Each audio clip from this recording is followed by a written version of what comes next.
Well, pipes sound good. Scorpion ones. I'll have to have a look at those. Nice.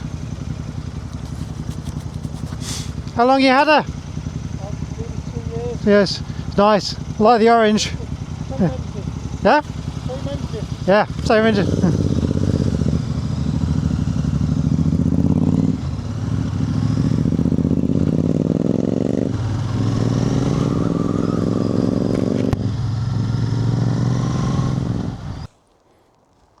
So good afternoon. After picking up my brand new Royal Enfield Shotgun yesterday, riding home what was quite a dismal day, you'll see the sun is shining today and much nicer. So ground's drying up.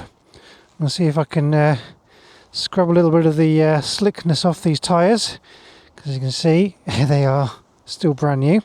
Extremely sketchy ride back yesterday. I think that was the most nervous I've been on a ride for quite a while.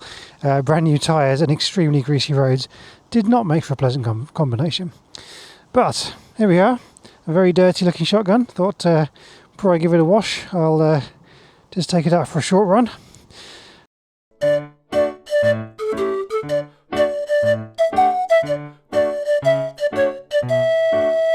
As I was saying yesterday, why the shotgun?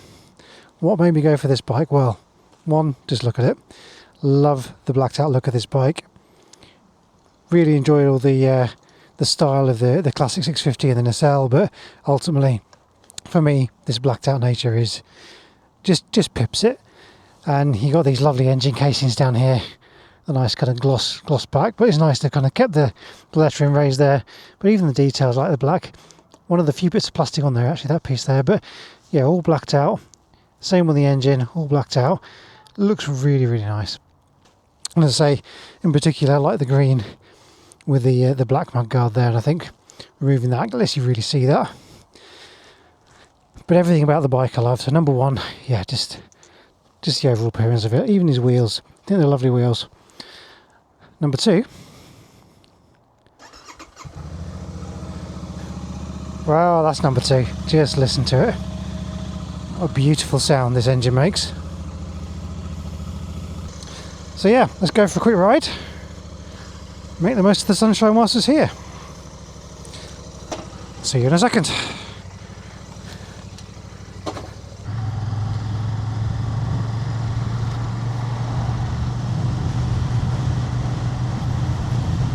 So as much as the sun's shining today, it is pretty bloody windy. So excuse any wind noise. I can hear around the visor actually how strong that wind is, so apologies if this is a bit of a noisy one. So when I picked this up yesterday, I stuck a couple of notches of preload on it, about 105 kilos at the moment, so I put it onto position 3. I think I might need to back it off slightly. It is a little bit on the firm side, so I'll take that down one notch. I also, of course, it's brand new shocks, so maybe need to start lower and then wind it up.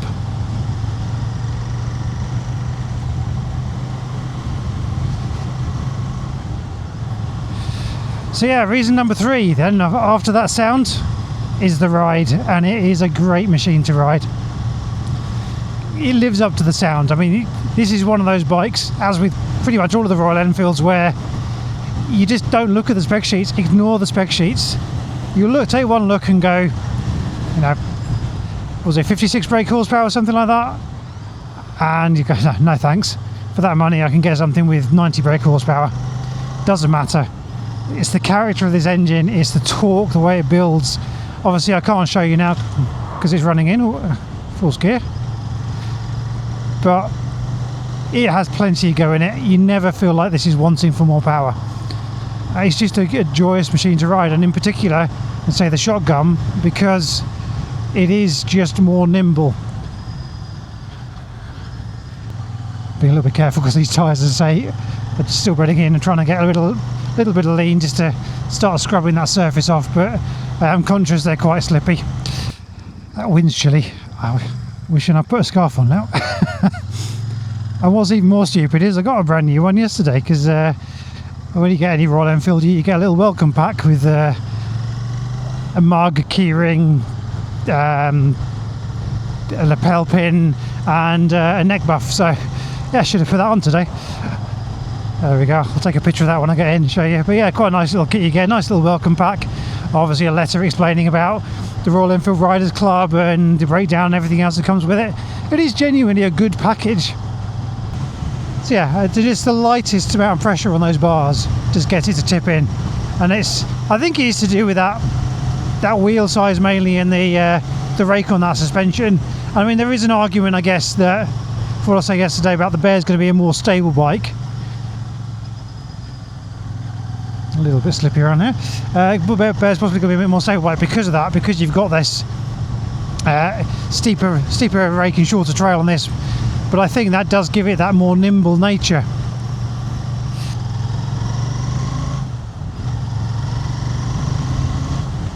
So yeah, I mean, if you think about that package, so I still can't believe, £4,800 all registered on the road, and I've got a 650 machine and the breakdown and warranty and everything else that goes with it. It is a great package.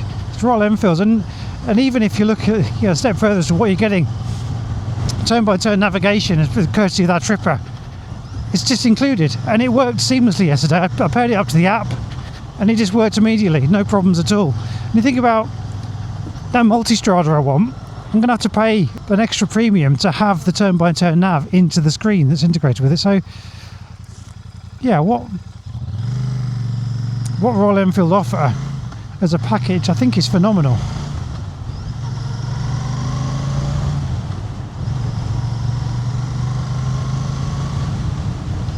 So I was reading the manual last night and having a look through everything, trying to work out everything was, because I didn't see.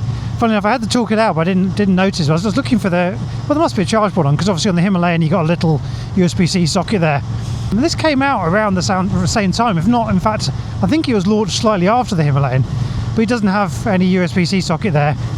Under the cover on the left is a key socket.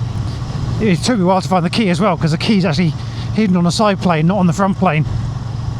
But there is a USB socket in there, but it's USB-A, not a USB-C, bizarrely. So that was a bit of a surprise. But I can't believe there is one around the headlights somewhere, but I've yet to discover it. I need to have a careful look over it.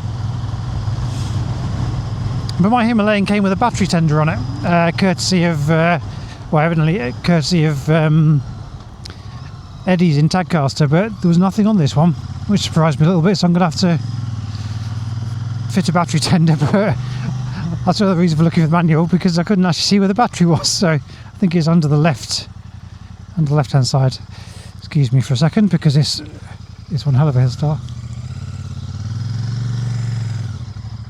Cameras don't show the camber, but that's a nasty hill start, that one, on a camber as well. So I'm just doing little local roads around near me, so it's a bit greasy as well. I think, still surprises me on this bike is that back brake. It's so strong. If I hit the ABS, cuts in pretty well, but let's just to demonstrate.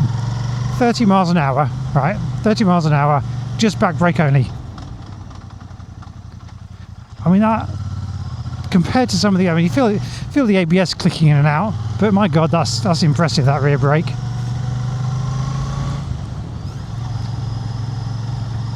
Which is all the more surprising, because the front's kind of average is good, no problem with it, but it is decidedly average. So one of the things I might do, when I rode the Bear, I went around a route I like up in Ormskirk, and I took some of the other bikes on a similar route. I go around there quite frequently on the Himalayan. I might take this up to that location and just see what it's like in comparison to the Bear, because that's where it really showed up, that bad suspension on the Bear, was those roads there.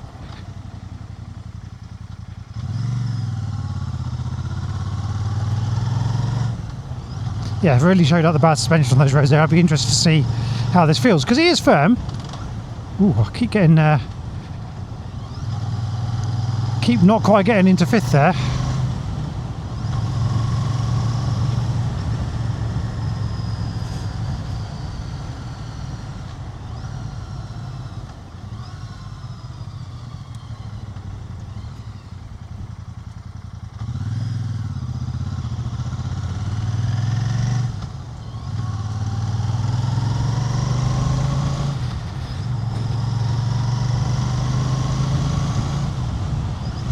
I could just listen to that all day.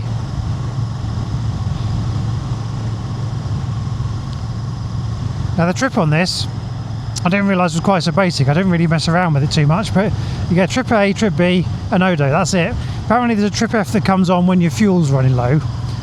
So from the light coming on, it'll give you a trip so you can work out how far you've gone on that, which is fine. That works all right. But there's no range, no MPG. So it's, yeah, quite a basic little computer. Which does in a way beg the question why they bother fitting them.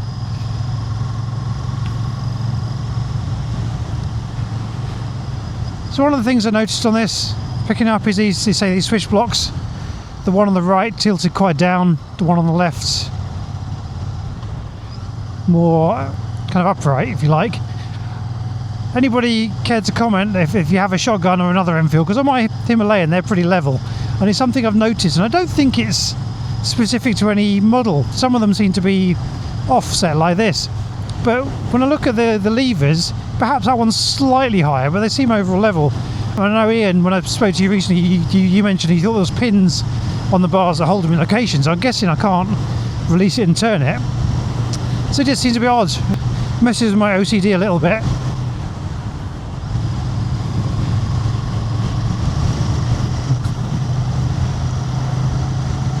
But I am appreciating the overall clean black aesthetic, I must admit, in the analog dash. As much as it's not my favourite dash, it's still very nice, and those crystal clear indicator lights are definitely a positive.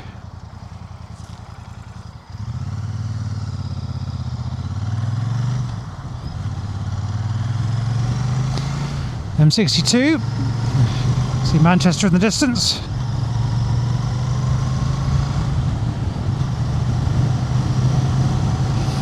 So with these kind of speeds, I know there is some vibe through the seat. Obviously when I was riding both the Classic and the Shotgun, I mentioned about vibe through the seat.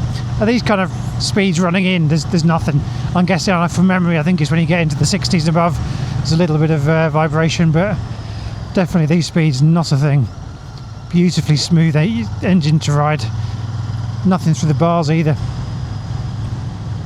Now, as always, I put that with the caveat that I'm off a 450 single, which does have a bit of buzz, but again, even with that, nothing that I would consider bad at all.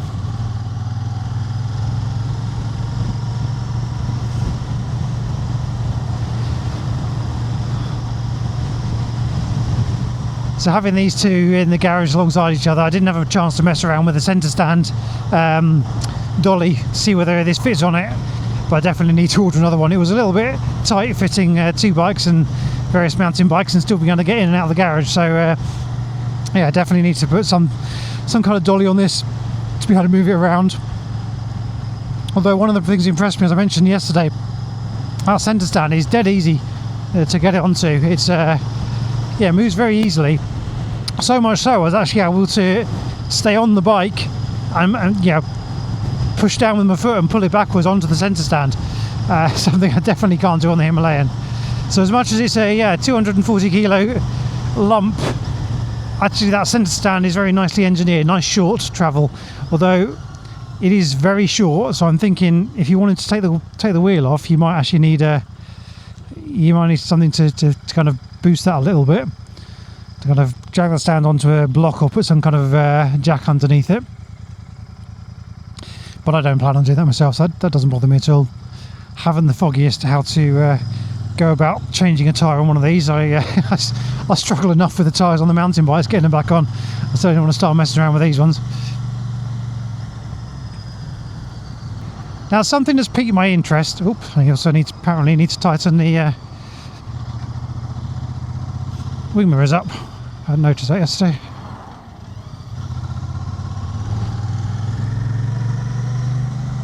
In fact, I just need to pull in and do that. Excuse me 2 seconds. That didn't happen on the way home. I wonder if I've clouted that whilst putting it away yesterday.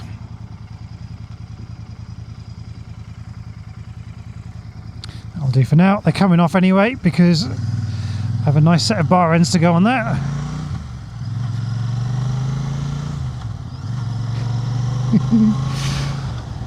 I am so happy, I can't tell you. I absolutely love this machine.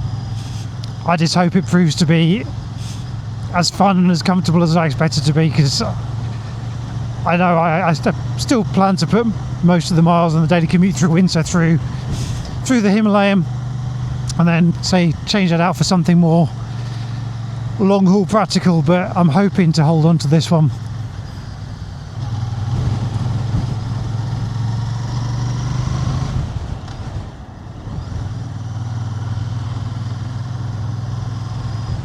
It is tricky running in without a rev counter, isn't it? I think I was sort of flicking through that manual yesterday. It did show about, excuse me, it did show the speeds to shift at, which I'm kind of trying to adhere to, but I don't spend my life looking at the speedometer, so I'm kind of judging by sound a little bit as well. I'm sure it's fine anyway. Although I think I should only be doing 30 down here, so let's slow down a little bit. Yeah, something piqued my interest. So, looking at, obviously, bigger adventure bikes, and I rode the R12GS. No, not R12GS. Yeah, R12GS, the retro style new one. And I really love that engine. I think it's so much nicer than the newer 1250 that I had and the 1300. It's just got a different character about it, which I really, really like. Now that got me thinking about a comment someone made on one of my other videos about looking at the Moto Guzzi, the V85 TT. And I looked at the Stelvio and kind of discounted it. I sat on it. The looks didn't, you know, it's a nice looking bike, but I think I'd always think I should have bought a V100, because that I think is a very good looking bike. Just the way they put that together, and the visibility of that rear wheel on that swing arm, I think it's a stunning looking machine. But I wasn't fussed about the Stelvio. Never rode one, probably wouldn't bother, because yeah, it doesn't appeal to me. But the V85, now that's an interesting one, because that is still an air-cooled engine, and I did like that V7 engine that I had. So, and it's still, it's a V-twin. That's kind of one of the things I liked about the Ducati. And you're looking at a much cheaper bike, but still motorway capable.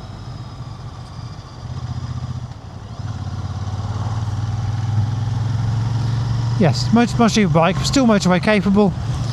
So I thought, yeah, that's probably worth a look, isn't it, that bike? So I went over to Wigan Motorcycles, the Moto Guzzi dealer, which in itself is a positive, because when I had mine, the closest dealer was Sheffield, which was a bit of a pain in the arse. So I actually ended up using Independence. They did have a couple of things, obviously servicing, valve clearances and stuff like that. So I did, ooh, right. Yeah, I can still feel that back. It just, yeah, I don't know, how do you scrub off the shine on a new tyre without leaning? I think you just got to just gradually increase the lean, haven't you? I'm not sure what the right way is to scrub in new tyres. Anyway, digression again. But yeah, V85 TT, I thought was a genuinely different proposition, isn't it? So I'm trying to get myself a test ride. Wigan didn't have a test machine, so I've contacted A&D over in Denby, see if I can get on theirs. But maybe for my use, you know, taking £6,000 off the price, maybe that is a good option. Right, let's go down to Collins Green. Gravelly there, be careful.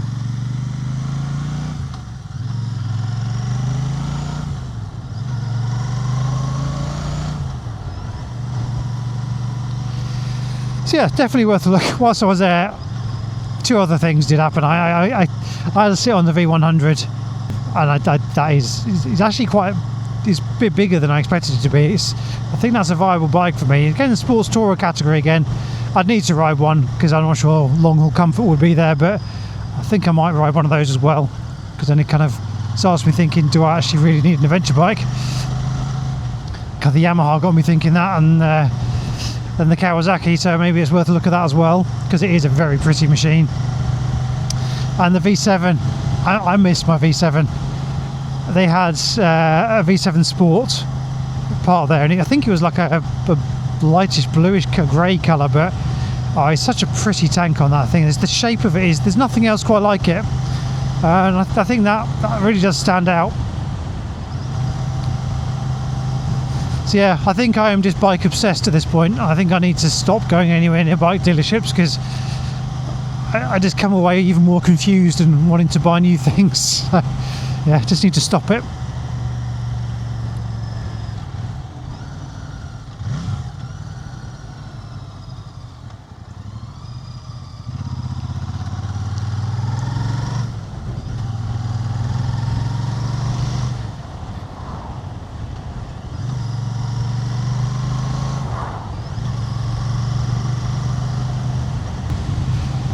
Yeah, very happy new bike out. I just wish it had been like this yesterday. Two reasons: one, I'd have enjoyed the ride home a lot more, and second, I wouldn't have to now go home and wash the bike.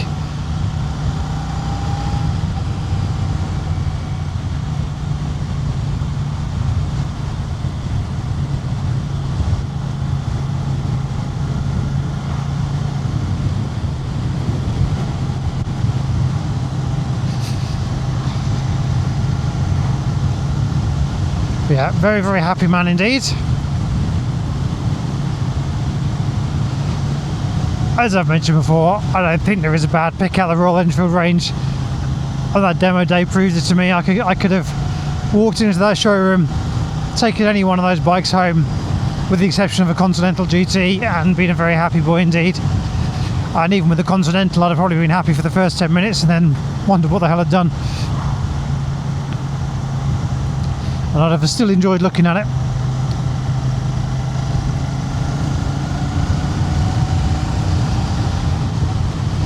I just don't think there's many brands where you can buy the level of fun, character and dynamics for such little money. And I know it's not cheap. You can buy some very nice second-hand bikes for £4,000, but you're not on a shiny new machine. You're not got the warranty, the confidence, everything that goes with that. So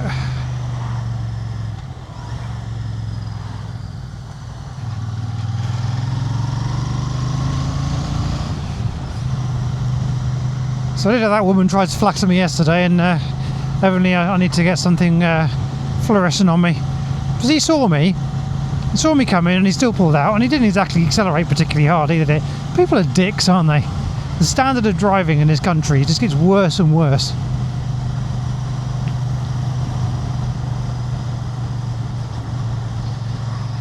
I know genuinely the only thing that worries me about motorcycling is, I can go out in any weathers and I ride accordingly.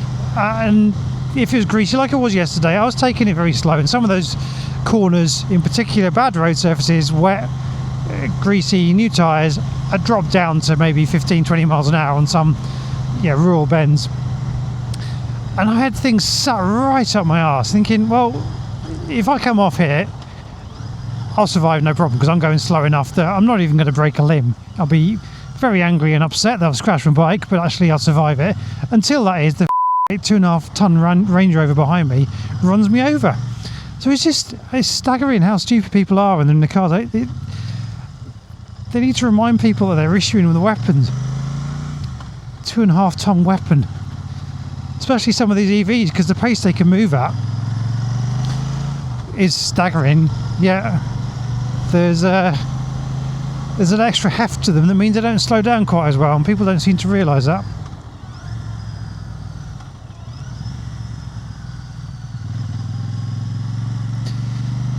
So yeah, getting used to the throttle on this a little bit. So not snatchy on this, but it just, compared to the Himalayan, it's a little bit slower to come on. So there's a good bit of, if I just show you, there's a good bit of slack on that. I don't know if, I might mention when it goes back in, but you can just see you've got a good bit of turn before you actually get the power.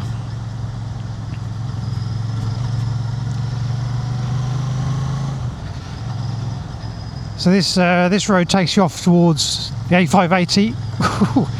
Okay, I have to stand up over speed bumps now. Gotten used to the Himalayan, just going over everything. Yeah, it takes you up to the A580 East Lancs Road, and you go across that way to get off towards Bolton, and then head further north for some of the nicer rural roads. As you can see, things start to open out a bit, lose the town congestion. 40 limit here. But yeah, very, very lucky. There are some very nice areas around. So even within probably no more than a 10-mile radius from my house, and I can find some nice lanes and things to ride around on. So we're on 51 miles. I won't get much of a chance to ride next week because I'm away off to the Lake District. I was hoping to take the motorbike, but I don't think I'm going to be able to now because I think there's too much going on, and the kids want their bikes to ride a little bit, and so I think I'm going to have to leave the motorbike at home, which is a bit disappointing, and go in the car with the rest of them. Easy come, easy go, but still nice to get some time away from home. And I think, to be fair, the weather's not looking the best anyway, so probably not going to miss having the bike too much. So yeah, so when I'm back I'll have to get some more miles on this, get it running, and back in for service hopefully in December sometime. I reckon within the course of a month I can probably get there we go. Whoops. So this is the new road. So yeah, normally I'd head off towards Newton that way, so actually no idea where this goes.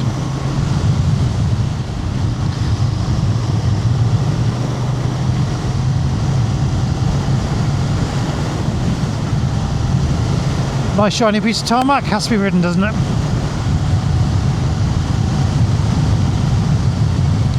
Here's a 40 limit there, better slow down.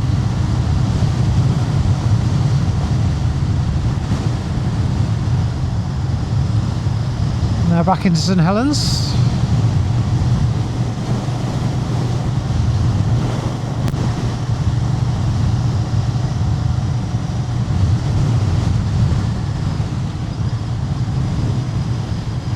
I'm not entirely sure why this would be a 30 mile an hour limit, but there we go.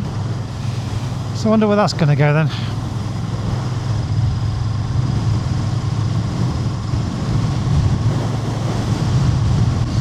Also betting that's going to be rows and rows of houses very soon. You're putting these junctions off, you can't help but feel it's for housing estates. So where's this then? Oh, okay, so this is joining up to the right, A49.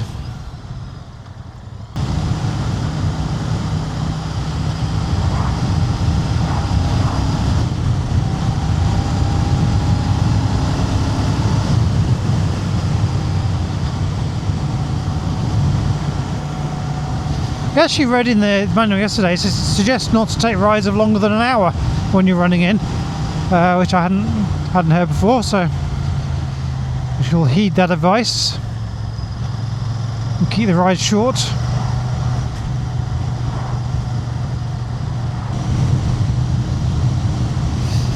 You know what I haven't even noticed on this, so I'm not missing the screen at all. Obviously I'm going to put a little fly screen on, but I don't think that'll do much for air at all, but it's clean what comes off the front of this.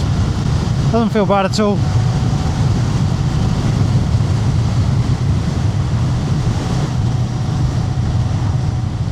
Don't do it.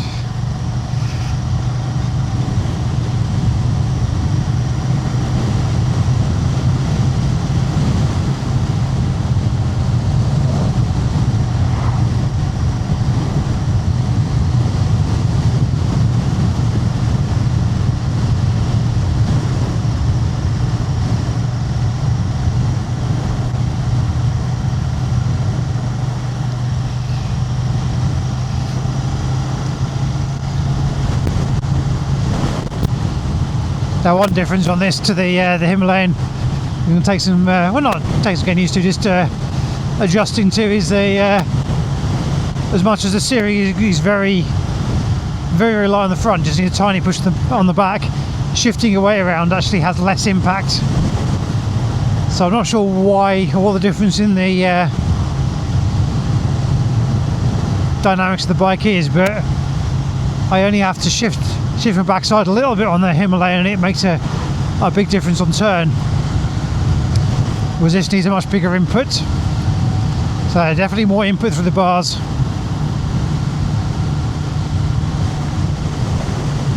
But yeah, absolutely loving it. Shame that wind noise is drowning out the engine and the exhaust, but there we go. It's seriously windy today.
Go back over the M62 now, so nearly home. So I shall leave you there. Thank you very much for watching if you have, and I'll see you on the next one.